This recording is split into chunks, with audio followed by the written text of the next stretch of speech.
Assalamualaikum warahmatullahi wabarakatuh. Apa kabar adik-adik sekalian?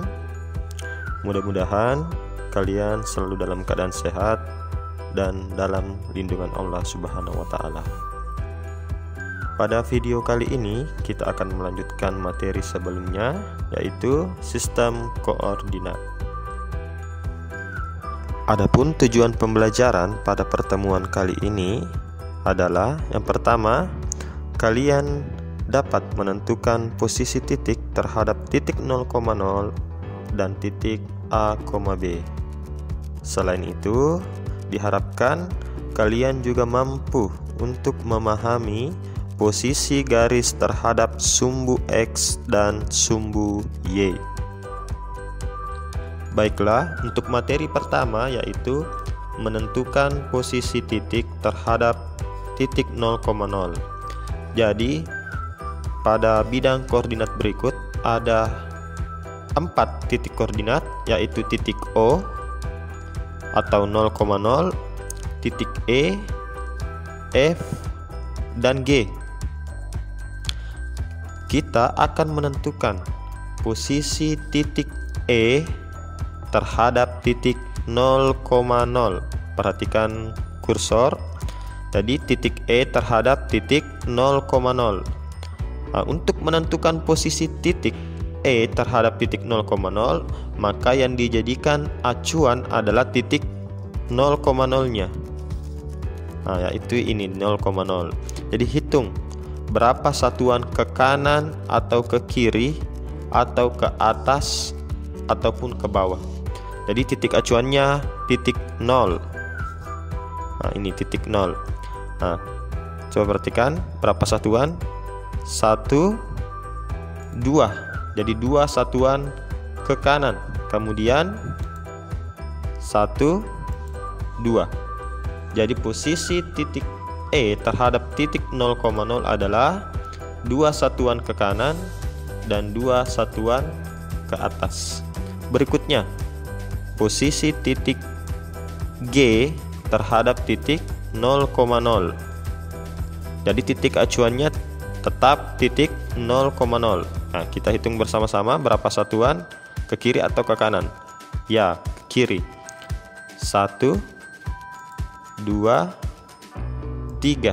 3 satuan ke kiri dan 1, 2, 3. 3 satuan ke bawah.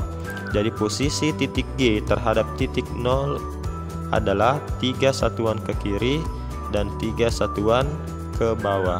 Dengan cara yang sama dapat diperoleh posisi titik F terhadap titik 0,0, yaitu 2 satuan ke kiri dan 1 satuan ke atas.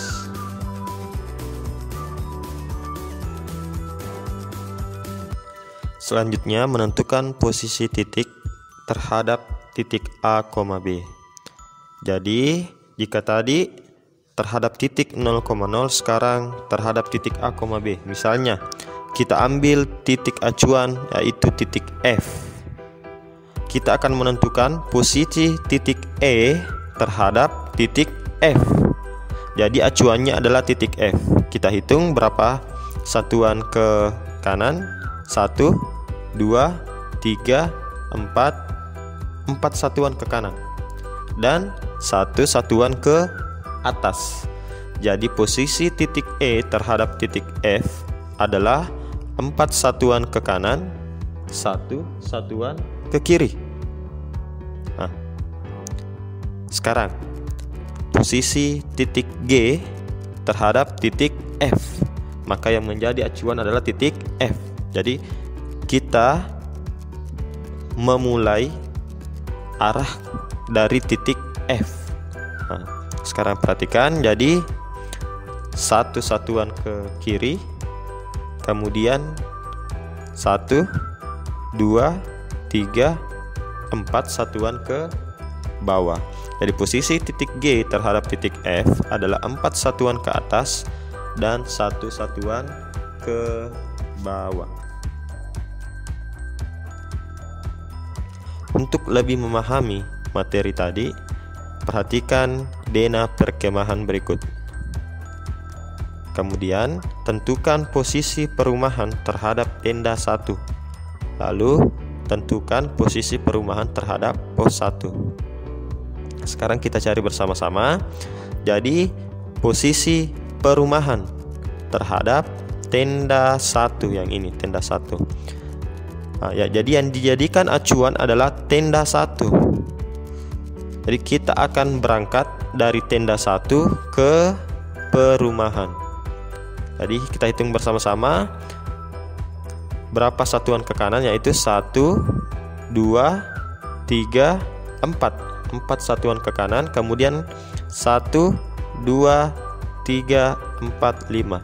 4 satuan ke kanan dan 5 satuan ke atas. Jadi posisi perumahan terhadap tenda 1 adalah 4 satuan ke kanan dan 5 satuan ke atas. Selanjutnya, posisi perumahan. Nah, ini perumahan terhadap pos 1. Oh, ini pos 1. Jadi titik acuannya adalah pos 1. Kita akan berangkat dari pos 1 ke perumahan. Jadi posisinya adalah ke kanan, yaitu sebanyak 1, ini 2, 3, 4 satuan ke kanan, kemudian 0 satuan ke atas ataupun ke bawah. Jadi posisi perumahan terhadap pos 1 adalah 4 satuan ke kanan dan 0 satuan ke atas. Jadi denah perkemahan tadi dapat dibuatkan tabel seperti yang ada di slide untuk menentukan posisi suatu tempat terhadap tempat-tempat tertentu. Sama seperti tadi posisi perumahan. Nah, ini perumahan terhadap tenda 1, yaitu 4 satuan ke kanan dan 5 satuan ke atas. Posisi perumahan terhadap pos 1 yaitu 4 satuan ke kanan dan 0 satuan ke atas. Ada juga posisi perumahan terhadap pasar, yaitu 2 satuan ke kanan dan 2 satuan ke atas. Jadi adik sekalian, karena pada tabel ini masih ada kolom-kolom yang kosong, maka tugas kalian untuk mengisi tabel-tabel yang kosong tersebut.